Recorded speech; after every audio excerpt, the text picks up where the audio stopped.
you know what? I'm going to talk a little bit more ghosts right now. Because I'm actually about to do an investigation. I think I'm going to do it within 24 hours from right now. And it will be my own house. This has been a bit of a... I think the people that live here with me, some would call them roommates, there's a little bit of trepidation about it, because what if we find something? What if we find something? It's our own house. We can't leave. If you do an investigation somewhere else, you can always go home. But this is where we live. And actually, I wanted to do this podcast a couple of weeks ago, and I very pointedly decided I'm not going to do it, because if I do, it'll come off like I'm the biggest, just angriest jerk, because things have been rough, and I'm not going to get into it now. But yeah, life on the old homestead has been a minefield, and there's a pun intended if you had any idea what I was talking about. But the very jump to the chase right now, and I will talk about this. I think it'll be therapeutic. I think it'll be good for me. These ahs make me think I'm Jeff Goldblum sometimes. Nature finds a way. But we had somebody who lived with us who was a very violent person, and actually did damage to the house. It was a very, very intensely stressful situation where we weren't really sure about our own safety, and this went on. Really, it escalated very extremely towards the end, but it was something that started brewing months ago.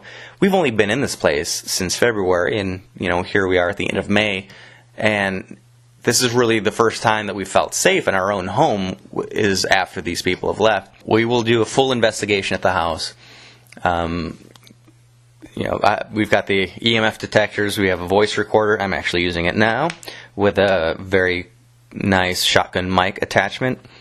I want to get a parabolic microphone, but that's overkill, especially for this. But in general, I do want to get one of those to get really, really intense microphone sound. I think we'd maybe be able to catch even more. I don't really see that used much in paranormal investigation, but that's something I want to champion a little bit. That'll be primary, but of course we've got night vision cameras and a full spectrum video camera as well. We also have dowsing rods, and there's another little toy I've been working on that I will debut in this video, which we will shoot it all, of course, and then post it up to YouTube. First off, this house is over 100 years old. We live in. We're in Midtown, Mid-City. I don't know what the subdivisions of Los Angeles are yet. Mid-City is where I live for the moment. And it's this super old craftsman home. There's a ton of them in this area. It's just like Museum Row or something. But this place is over 100 years old. And at one point in time, it actually was an old folks' home, too. So, not to get crass or, too out for blood, you assume that there's got to be a handful of people that have died on this property just from being a retirement home, in addition to whatever else happened back in the early 1900s to today. Plus, it's a bad neighborhood where I live, so anything could have happened on the sidewalk out front of it, I guess. So when we talk about paranormal encounters, or just the paranormal in general, a very common phrase you'll hear is residual haunting. And that instance is the very overly used, but overly used because it's accurate, description is it's like a videotape replaying itself over and over again. It's an event that's trapped in time. And we believe it's trapped in time because it's a very emotionally charged, strong emotion that keeps just resonating, whether it's resonating with an individual witness or just the event itself is so strong you can't help but witness it. Generally speaking, you're seeing this on a grand scale. It's maybe one of the big disasters in history that's replaying itself over and over again. The Battle of Gettysburg, the mini battles within Gettysburg, I should say, they almost all have ghost stories associated with them, and almost all of them are of the residual variety, where this battle is playing itself out over and over again. And spoiler alert, I'm going to eventually, I'm just going to keep teasing in the meantime, post a video on YouTube where I went to Gettysburg on my birthday, this last birthday, and we actually recorded a battle, a phantom battle happening. It was one of the most amazing things I've ever witnessed in my life, and thank goodness I actually had a camera that was able to capture that. It was just it wasn't anything special camera-wise, but had a camera on me, and I was able to capture that. And we will be posting that for everybody to hear, but it's, without question, there's a battle going on this empty field right in front of me. And, we'll get into that more later, but specifically for that event. But that is the concept of a residual haunting. Something big, full of emotion. It doesn't even have to involve loss of life. And residual haunting can be, from our beliefs, any extreme in emotion. So it could be positive as well. The Grimes sisters on the south side of Chicago they lay claim to one of the saddest but strongest, unbelievable, just intense residual haunting. This is, and I really do urge you all to look it up, because this should be 15 movies by now, but it isn't anything yet. Barbara and Patricia Grimes, two young girls in the 1950s, the mid 1950s, who went missing from their home, and eventually, I'm skipping so much great story here, but eventually their bodies were discovered nearby off of German Church Road in the nearby South Side Chicago. And to this day, people have witnessed, usually by audio only. They've heard a car pull up, stop, some thuds in the weeds, car door close, and then tires screeching as a car drives off. And what that sound is, well, it's the killer. It's the killer dropping off the bodies, throwing the bodies off of the road into this embankment, now going by the name of Devil's Creek, I believe, is what people call it. I think it was actually called that before this event. But on at least one occasion, there's actually been an entirely visual apparition scene. A car pulling up and somebody, throwing bodies over this railing and then driving off. That is a residual haunting. But what's interesting about that haunting is those two girls were dead at the time. So this was not the site of a death. Nobody was actually killed at this site.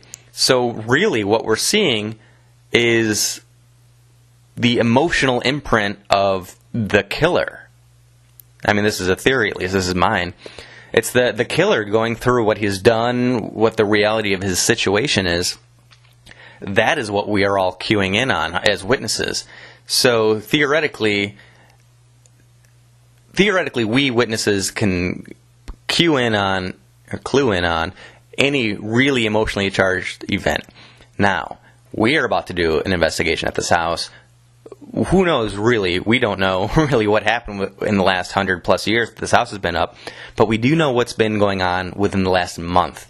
And what's been going on in the last month has been horrific at this house. It's been full of fear and anger and violence.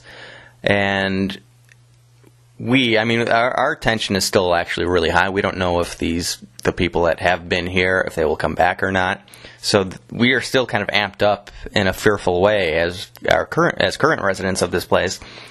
But will we be able to actually chime in on and pick up any bit of evidence from what's been going on in the last month, using ghost hunting equipment? I'm actually excited about it in a very nerdy way. We'll see. I'm honestly, legitimately very excited to see if we can get something, what exactly we get. Will we get an EVP?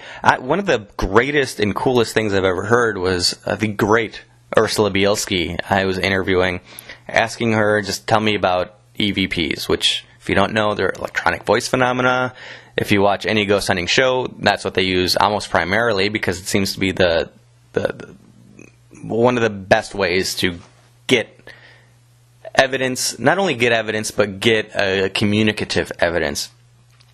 And you're using regular old tape recorder, could be digital, could be standard, with those little mini tapes.